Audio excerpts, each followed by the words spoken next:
I'd just like to thank the organizers at Moray House Trust for this wonderful opportunity to share my photographs and to talk a little bit about them. Just a quick background. I had started an interest in photography. I had the chance to travel to Israel, and it was a very beautiful place. Stayed there for a little while. So I started back then, and I bought my first camera in 2008 with the birth of my wife and I had our second daughter then. So I wanted to capture photographs of the girls growing up, and it kind of moved on from there, like taking pictures of people, portraits. So my presentation is based on art and weddings. I am the least qualified person to talk about art, but I've been encouraged to just talk a little bit about what I look for in weddings, not just the typical images, but try to move from typical images to an attempt to find some sort of art in wedding photography. All right, so this first slide, photograph was actually one of my first weddings. The first wedding I shot back in 2010, and a friend of mine had approached me to photograph her sister's wedding, and I said, sure, why not? They had a small budget, and I was pretty excited to go shoot it.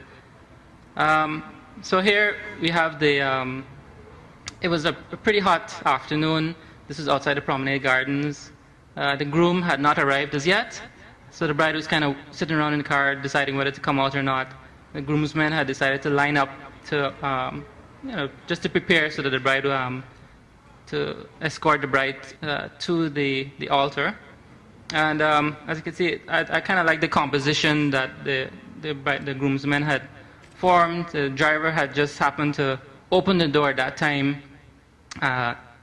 it captured this image, which was one of my favorite from the first wedding I shot.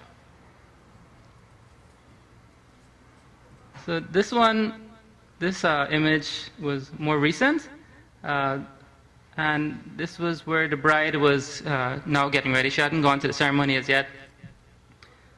This was at her home. It had the hairdresser and the makeup artist busy trying to get the final touches on the bride. The bride, when I just arrived, was pretty self-conscious. Every time I put the camera up to photograph her, she would look and give me a big smile, which wasn't really what I was looking for.